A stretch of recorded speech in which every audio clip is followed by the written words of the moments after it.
My name is Rolland. I come from Madagascar, so I'm Madagascar.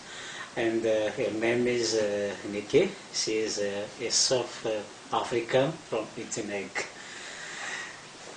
So it's really a privilege for us to share our testimony to you.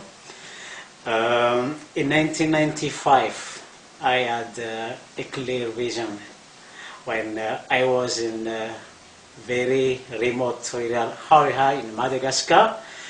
Then God saw me, and it was really a clear voice saying that your wife is a South African. And I wake up and I said, oh, what is this? But I kept it in my heart. So I prayed to God that if it is your will, then it will be fulfilled one day. So I continued to serve God as a full-time pastoring and doing missions. Then in 1999, Nicky came with Old Mission Center from Pretoria, and I was one of a student that time. And spiritually, I was really attracted of her character. And that time just God reminded me that, remember, Rolland, that your wife is a South African. But I didn't think that it will be happen one day. I just serving the Lord as a full-time in ministry. And I prayed to God that His word will be fulfilled one day. So in 2001, that was the last time we met together. And I tried to ask the friend of hers, like the people in Madagascar, that do you know where is Nicky? So she said that Nicky is going back to South Africa. So we didn't meet each other. Then in 2008, I asked back to the same people, where is Nicky? Then she said, oh, Nicky is in Madagascar now. So I asked her phone number, her contact, so she gave it to me. So we continued, we started again to contact each other, SMSing. Then in 2009, I prepared my train to Zambia because I'm very passionate for mission. So I asked her to teach me in English, but I didn't feel that I really love her that time. So I asked her to teach me English, and she taught me English. Then maybe a month before my trip to Zambia, I asked her to pray for me. So she prayed. Then I back to Madagascar the end of 2010. Then we continued to SMS each other 2011. 2011, there was a prophet who came to visit our church. So he said, stand in the presence of God and tell to God anything you want to be fulfilled this year. So I stood up in God's presence and I said, God, this year, 2011, in my birthday, a South African will call me. And that South African, she will be my wife. Not the next of my birthday, not the next day, but the same day of my birthday, she will call me. And I went to the southeast of Madagascar. So I didn't remember that I said that word in God's presence.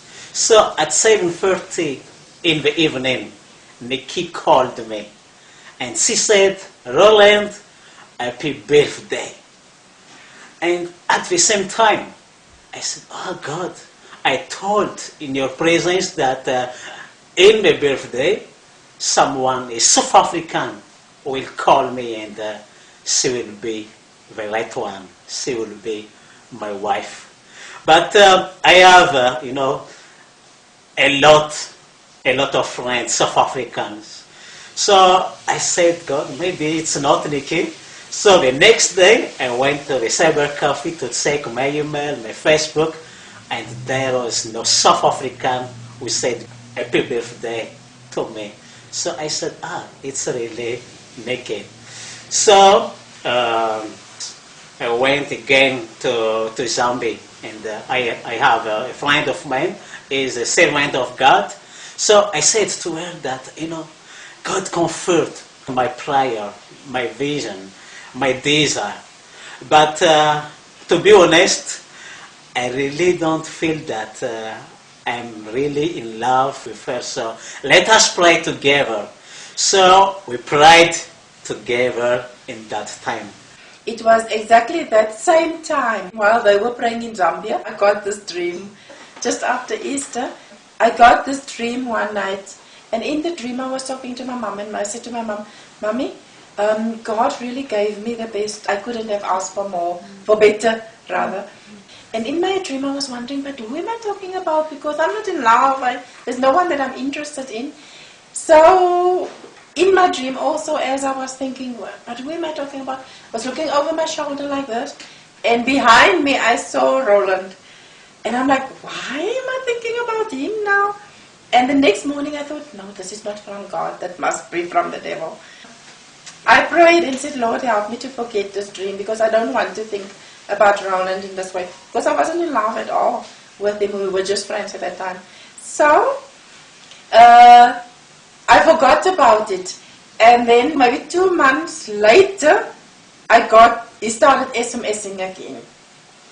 So the Saturday before the Pentecost, I felt that my love for Nicky was really growing.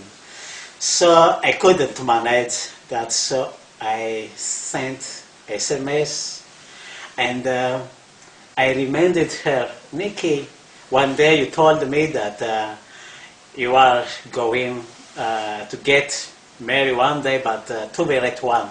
So I asked her, Nicky, how do you know the right one? So she replied me back, Rolland, please help me, because we are friends, so help me and teach me to know how do I know the right one from God. So I said, from my side, I have 3 points. So first, it must be love. I love her, and she must love me. And the second one, we have the same core values. And the third one is we have the same vision. So Nicky started to ask me, so whom do you love? So I said that I love a lady, but I think she doesn't love me. So she started me, how do you know that she doesn't love you? And Rolland, I'm suggesting you to declare your love to her. For how long do you have that love for her? Then I said, it was since 99. Then she said that, how do you keep that love for a long time? So just say it, I will pray for you.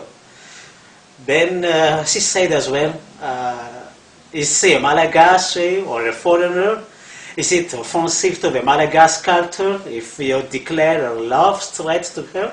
Then I said, but she's not a Malagasy. Then she said, what can I help for you, because we are friends, so what can I help? Then I said, because I know that Nicky is very serious, so I couldn't say that straight. So I said, she's not Malagasy, and I'm really hurried to share my love to her, because I know that she is very serious. So she said, Rolland, I pray for you. Tell it to her. Then I said, to be honest, Nicky, it's you. I really love you. So she was shocked. And what happened, Nicky? Of course I was shocked because I was thinking we were talking about someone else, not about me. So of course I was counseling him, thinking we're talking about someone else. Eventually I was in shock and I thought, no, but how can you say something like that? Because I don't love him, I don't feel anything. But then we decided, he said, no, just pray and ask God's will about this. So we prayed and I was in a struggle and in difficulty praying to hear what was God's will for my life. But at that moment I already decided, no man, I'm not going to break my head about getting married and things like that. I just want to give my life to Jesus and to be devoted to God in doing what I need to do. So eventually I prayed about it, and a few, maybe 3 or 4 weeks later, then I answered and I said, okay, I am willing to commit myself to you and to do God's work and God's will in this situation also. And I said yes. But before that, she asked me, but what did God say to you?